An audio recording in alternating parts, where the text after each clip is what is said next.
Многу малку знаеме за тоа каков бил Гоце Делчев приватно. Каква музика слушал, кое било неговото омилено јадење, што правел во слободно време, што сакал и што не сакал. За неговите непознати моменти, настани, за сведоштвата кои што досега не се откриени, за тајните разговори и средби со неговата љубена Јанка Каневче, за неговите и нивните планови и венчавката каква што си ја замислувале, а никогаш не се случила. Љубовта помеѓу Гоце и Јанка е нашата најголема историска љубов. А Блаже Миневски максимално ни ја доближува со неговото најново дело Ако се родат некакви чувства. Современ македонски раскажувач, романсиер, драматург, доајен на истражувачкото новинарство, мајстор на перото. Писателя, за почеток дозволете ми да ви честитам за вашето најново признание, за афирмација и популаризација на ликот и делото на Ацо Шопов, кое што се случи и ја добивте неудамна и објавилите 5 нови томови со вашето име и презиме. Благодарам. Во вашето најново дело, Ако се родат некакви чувства, предходи околу 2 децени макотрапна работа, ќе речам, и истражување. Ова е роман кој што несебично на еден читател ќе му открие за оние најинтимни моменти на Гоце Делчев, на великанот, чувствата на великанот. Па писателя, како се истражуваат чувства? Одлично прашање. Тешко се разбира, затоа беа потребни околу 20 на години да се соберат доста материјали, затоа што тој тип на интимни материјали во нашата историја и историографија многу ретко може да се најдат, така што јас тргнав од некои познати моменти, па потоа полека навлегував во тоа истражување и дојдов до едно писмо на Јанка кое е многу интересно, кое што првпат го објавивме тогаш пред 20 на години. Тоа беше писмо кое што таа демантира дека Гоце Делчев е убиен. Знаете, во тоа време излегувале лажни информации, некои кругови кои сакале тој да не биде жив, го прогласувале мртов пред да биде убиен во Баница неколку години подоцна. Тоа писмо со нејзин ракопис, кога го видов, сватив дека од самиот ракопис, од текстот кој што го имаше напишано како демант до весникот дело, сватив дека во неа во исти момент има и љубов и страв, и копнеш и некаква неспокојство и видов дека фактички таа жена морала многу да го сака Гоце Делчев за да напише такво писмо. И тргнувајќи од тоа писмо почнав понатаму да истражувам, да собирам материјали, така да тие 20 на години обично поминаа во некакво собирање на материјали и пишување повремено некои мали парчиња, се до моментот додека не запознав една од наследничките на Јанка, од бракот со Михаил Герџиков, која дома, во нејзиниот дом чува извореден ансамбл на разни фотографии, на разни документи, една архива изворедна, која што многу ми помогна да јас оставам таа приказна за чувствата, затоа што во овој роман главни се чувствата. Ние раскажуваме за чувствата, а не за некои споредни работи кои се помалку или повеќе познати за Гоце Делчев. Значи, се посветивме на чувствата и затоа и самиот наслов на романот е Ако се родат некакви чувства. Впрочем, и низ годините сите тие сегменти кои што се пројавувале во јавноста за Гоце Делчев и неговиот интимен живот, нешта што ги нема и не се лесно достапни, вие сте главниот виновник под наводници што јавноста ги знае. Па јас како новинар објавив неколку парчиња кои тогаш ги дознав во тоа време и мислам дека објавивме неколку приказни за нивната љубов, за тоа како се развивала таа љубов, кој ги запознал, на кој начин се зближиле. Тоа траело некаде околу 2,5 години до неговата смрт, фактички од 900-та година до 903-та, значи околу 3 години, 2,5-3 години. Меѓутоа, морам да признам, еве сега ќе кажам за прв пат, дека јас љубоморно ги чував настрана некои податоци за да не ги пуштиме во јавност, затоа што уште тогаш почна да ми се јавува идеја дека може од ова да излезе роман и на тој начин некој најголем дел од некои материјали кои што беа вака по добри за прозна обработка, а не за новинарска, ги тргнав настрана. И тие материјали сега се тука искористени, на некој начин обработени во една романесна структура, се разбира, базирана врз некакви податоци, меѓутоа податоци кои што се комбинираат со имагинација, така да и имагинацијата им додава плюс на податоците, а податоците зголемуваат и не тераат да и веруваме на авторската имагинација. На тој начин мислам дека романот може да се чита и како вистина, и како уметничка вистина, но и како документаристичка вистина. Многу малку знаеме за тоа каков бил Гоце Делчев во приватноста, настрана од неговото действување и битисување како револуционер. Токму ако се родат некакви чувства, ќе ни открие многу податоци за него. Па што велат вашите откритија, вашите сознанија, каков човек бил тој? Каков би го опишале Гоце Делчев? Да не откриеме многу од романот, меѓутоа да кажеме дека нема податок кај што може да се сретне дека Гоце Делчев бил лош човек. Таков податок нема, освен од оние што намерно пишувале некакви работи, измислувале за да го отцрнат или за да направат некакви нивни проекции за тоа каков тие би сакале да биде Гоце. Гоце бил еден многу чувствителен човек, многу осетлив човек кој што ги сакал сите луѓе, кој се обидувал и од најлошиот човек да направи колку што може подобар. Човек кој што, например, сакал да им помага на луѓето.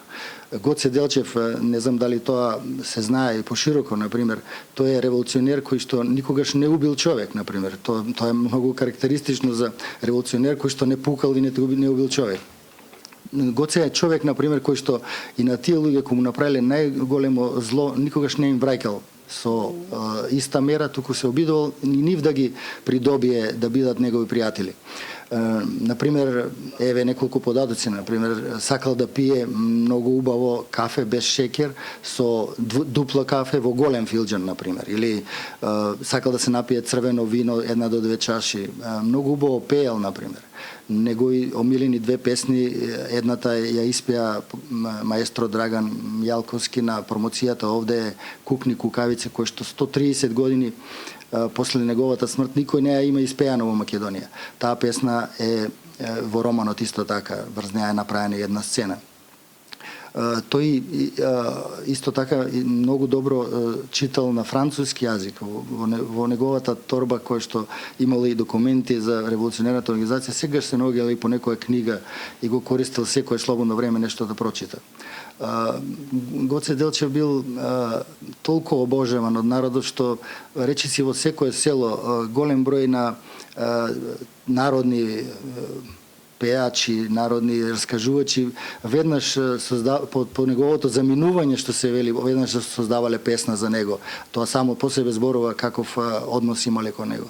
Тој исто така има некакви податоци врз кои што ние реконструиравме одредени сцени, например, го обожавал, например, Гарибалди, например. Не знам тоа дали се знае, меѓутоа неговите блиски пријатели го нарекувале македонски Гарибалди. Сакал италијанска музика многу, слушал италијанска музика, знаел да танцува, например, неколку пати кога имал такви прилики одела и да танцува. Значи тој бил во тоа време образован човек, учител кој што е интелектуалец, кој што не може да го опишеш само како ајдутин или војвода или комита, туку како еден европски човек кој што се однесувал на вистина на еден брилјантен начин со секого почити кон најголемиот непријател, па дури ги почитувал и турците кои што му се непријатели, ги почитувал сите како луѓе и кажува на многу пати дека тој се бори само против империјата, а не против луѓето без разлика од која вера си и така натаму. Значи човек кој што да се родил 100 години подоцна сега ќе беше европски тип човек кој што ги почитува европските принципи, светските принципи на цивилизацијски пристап кон сите тие работи и не попушто е кажена она негова мисла дека тој го разбира светот како поле за културен напредок меѓу народите. Низ ова истражување најдовте ли можеби на моменти и откритија што тој сакал да јаде? Која му била омилената храна? Некакви податоци околу тоа? Има и за тоа во романот доста напишано, меѓутоа за жал тој имал голем проблем со стомокот, имал постојани болки во стомокот кои што никако не можел да ги реше. Меѓутоа многу сакал на пример да јаде јадење кои што се од оние традиционални македонски јанови како мусака на пример или како разни чорби. Исто јадел многу од меса обожавал да јаде само пилешко и риба, затоа што веројатно имал можеби проблем со стомокот. И не сакал многу благо, меѓутоа секогаш кога ќе имал прилика ги терал да му направат оние стари македонски гураби кои што ги пробал и така натаму, и тоа вака го обожавал. Исто така тоа е податок и разработено е добро во романот. Јанка постојано, бидејќи тој најчесто кога доаѓал во Софија престојувал во Батенберг хотелот на вториот кат во една соба, пристојна мала собичка од 20 на квадрати. Јанка секогаш му испраќала компот, обожавал компот од праски, од вишни, од цреши, и преку едно момче кое што знаело точно каде е тој, без да го откријат на премногу луѓе да знаат каде престојува, му испраќала секогаш по една-две тегли компот за да јаде компот кој што навистина го обожавал и му бил омилено јадење на некој начин, некој десерт. Истражувачкиот карактер на овој роман и вашата проникливост како новинар на јавноста им носи навистина автентични, доверливи информации кои што се однесуваат на животот, врската помеѓу Јанка и Гоце, податоци од нејзиниот дневник, фотографии, стари фотографии кои што досега не се откриени.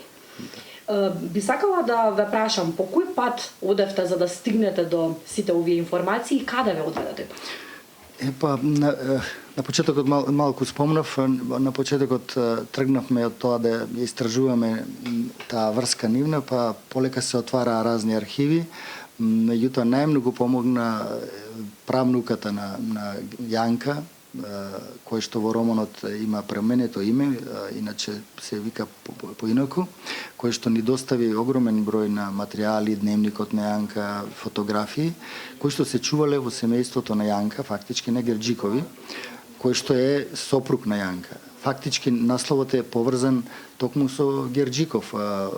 Знаете, Гоце пред да замине за Македонија, таа година кога фактички и загинува после месец дена, тој му остава нему аманет и му кажува дека тој милее за две работи, за Македонија и за Јанка. Грижи се за двете, му кажува во таа порака, а ако се родат некакви чувства, тогаш ве благословувам вас двајцата да се земете. Јас го извадев тој момент точно за чувствата, затоа што сакав да подвечам дека Гоце дури и тука, кога, например, предпоставува дека можеби нема да биде жив, сака евентуално, ако се роди некаква љубов меѓу нив, дури ако се родат чувства да тие да се земат. И затоа низ романот постојано ние фактички го истражуваме тоа раѓање на чувствата. Дали се роделе тие чувства, како се роделе, колку години поминале додека Јанка се согласува да се омажи за Михаил Герџиков, најблизок во тоа време пријател на Гоце, на кој што Гоце му се доверува така интимно да му каже дека ако тој загине дека го моли и ако се родат некакви чувства, тие двајцата да продолжат да живеат заедно. На тој начин романот почна да добива една структура кој што ја составува фактички чувствата, односно потрагата по чувствата, како тие чувства остануваат кај луѓето, дали остануваат, дали исчезнуваат. Например, има една сцена таму во кој што на еден поетски начин се поставува прашањето дали во саркофагот на Гоце, например, во Свети Спас во Скопје, се само неговите мошти или таму се и чувствата, кои што, например, остануваат и така натаму. Па имаме една надреална сцена во која што Јанка доаѓа пред тој саркофаг во Скопје, се разбира, во една имагинативна атмосфера и тука се фактички опростуваат.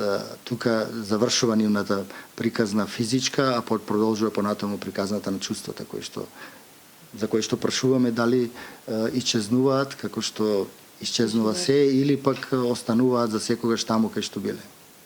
Трагајќи по податоците, по информациите за да создадете едно вакво ремек дело, сте контактирале со потомците, не знам сега дали на двете семејства и на Делчеви и Па контактирав и со едните и со другите, да. Најмногу контактирав со овие од страната на Јанка, меѓутоа имав доста разговори со неговите внуци, оние што се останати од неговиот брат Христо како семејство.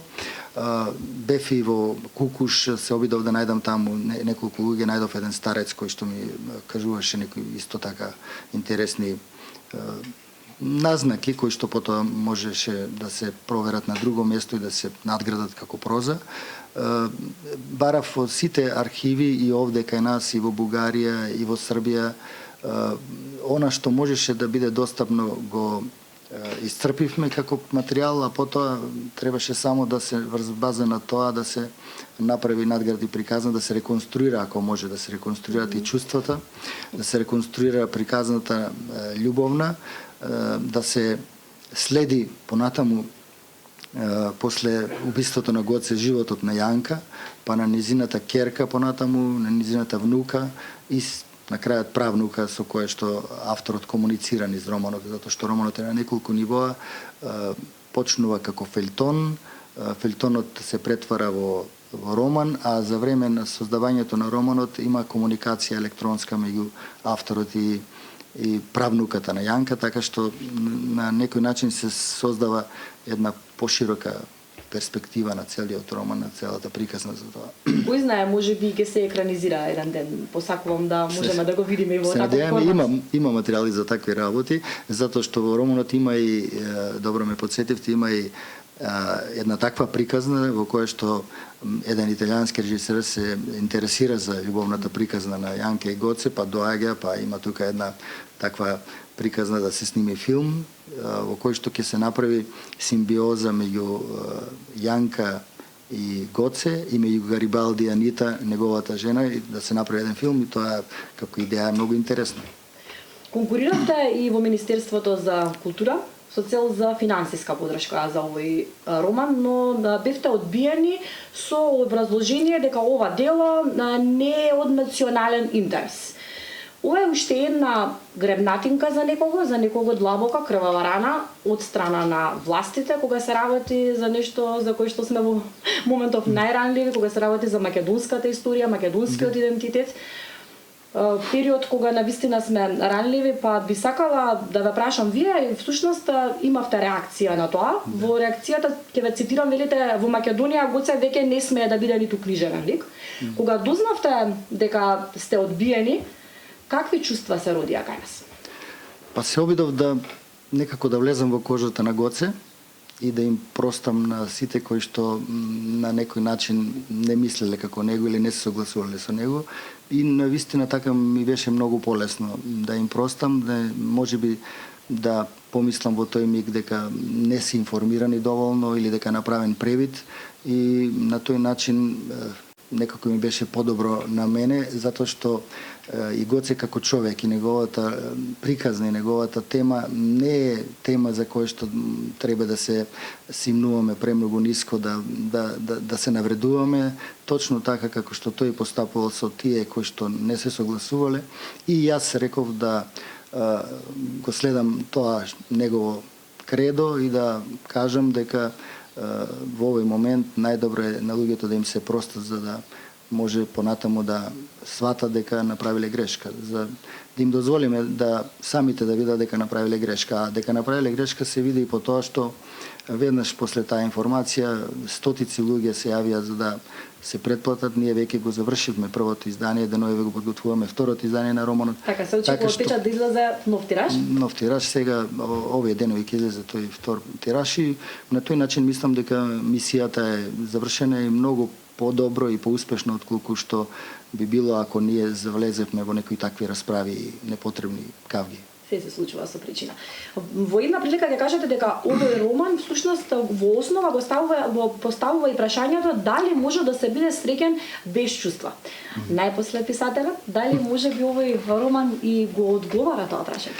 Па Јас би сакал да кажам да, меѓутоа сепак во романот тоа останува отворено и ќе го оставиме за читателите сами да проверат низ романот, низ оваа приказна кој што постојано е употрега по чувствата, затоа што фактички основната идеја на романот не е само љубовната приказна, туку точно приказната за чувствата, како се раѓаат, како се создаваат чувствата, какви чувства се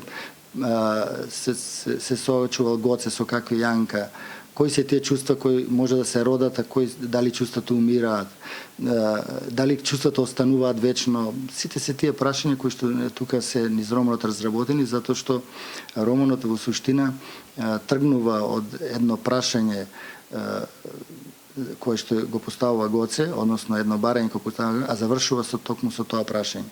Дали може фактички да се биде среќен без чувства? Јас мислам дека не може, меѓутоа романот отвора и некои други дилеми, така да тоа може да се види кога ќе се прочита до крај, затоа што романот е така конструиран што на крајот остава простор за реакции. Во романот како прилог се објавени реакции на читатели на така наречениот фелтон и во тие реакции е оставено место и за реакции на читателите. Ви благодарам што одвоивте време за Добро утро секој утро на Алфа телевизија. Ви благодарам вас. И за самиот крај. Режисерот Бранко Ставрев за ова дело ќе рече: прашањето со кое читателот на крајот ја затвора последната страница на книгата е: зошто Гоце, татковината што ја милува и несудената мајка на неговите неродени деца, во која е смртно влюбен, му ги доверува на својот најдобар другар? Да не се уплаши војводата од помислата дека може да биде убиен, па едната и другата негова љубов, татковината и мајковината, да бидат испоганети од плипот никаквеци, кај кои не се родило никакво чувство никогаш.